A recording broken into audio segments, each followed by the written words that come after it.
Hello! Good morning to everyone! So we're here again at Alicante Integrated Farm. So ngayon ay, the last episode natin is green pa lahat ng ating dragon fruit. Ganito pa siya before. Ayan. Pero ngayon, eto na siya. Ayan, nag-bloom na, nag-pink na, ready for harvest na siya.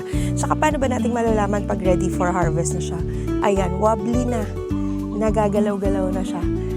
Kumbaga, pwede na yan siyang mapitas. Ang ganda ng pagkaka-red niya. Look at that. Mamaya, kukunin na natin lahat para hindi tayo maunahan ng mga ibon. Kasi kapag ganito na, takaw na yan sa mata ng mga ibon, ng mga kung ano man yung mga pwedeng kumain, manok, something like that. So, kailangan maunahan natin sila. Kagabi, nag-bloom yung ating mga flowers. So, ganito yung itsura ng ating mga flowers. Ayan, naging ganito na siya. Pero kagabi, bukadkad na yan. Sandaling-sandali lang nagbubuka yung mga flowers ng dragon fruit.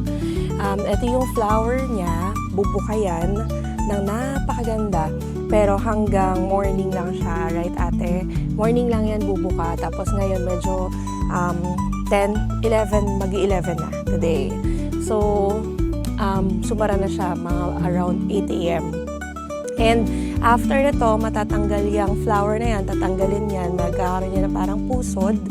And that's the time na pagtutubuan siya nung fruit mismo. Tapos itong fruit na to, this one, ito yung magsuserve as, ito yung lumalaki, nagiging pink, this one. Ayan. Ito natin sisimulan yung pagpitas natin. Usually, ganyan yan. Pitasin natin from here. Dito lang yan, di ba? Kahit paano na to, ate. Aray ko. Ayan.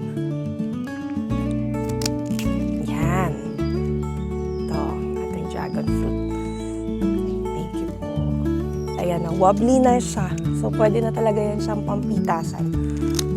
And, wobbly na din. Pwede na yan pitasin. There you go. Expert na ako.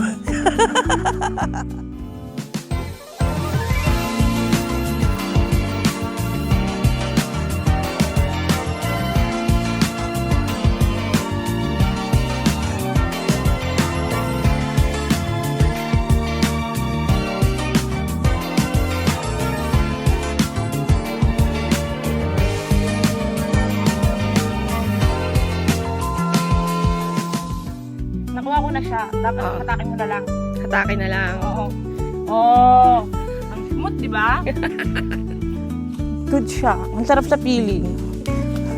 Tapos, ikaw yung nag-harvest ng kakainin mo mamaya. Tapos gagawin mong dragon fruit juice. Wow! Ang sarap! Ang sarap ng feeling pag first time kasi nga tingnan mo. May juice na ako mamaya. Dragon fruit juice. Ay, ano to? Mamaya pag may inuman. Gin na may dragon fruit. Diba? Ate, kakatapos mo lang mag-harvest. Opo. Anong pinakamahirap sa pag-harvest ng dragon fruit? Ang matinik po, ma'am. Hirap matinik pala. Opo. Bakit ate, matinik ba ang mga dragon fruit? Opo, yung mga dahon po niya. Ikaw mo naman sila saan makikita yung mga dragon fruit na hinarvest natin ngayon? Ito lang po yan sa Alicante Integrated Farm.